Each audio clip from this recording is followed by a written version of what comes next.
હું રોહિત શાહ આજે હર્ષિદા વહેતીના નવા કાવ્ય સંગ્રહ હૃદયથી વહેતી ધારા વિશે મારી સંવેદના વ્યક્ત કરું છું.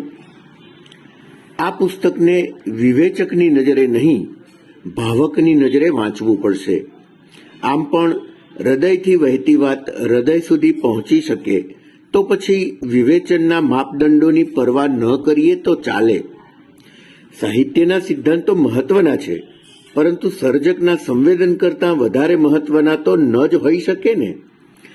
ચિરંજીવી હર્ષિદાએ આ પુસ્તકમાં પોતાની ઉર્મિઓ અને પોતાના સંવેદનો દિલ ખોલીને વહેતા મૂક્યા છે.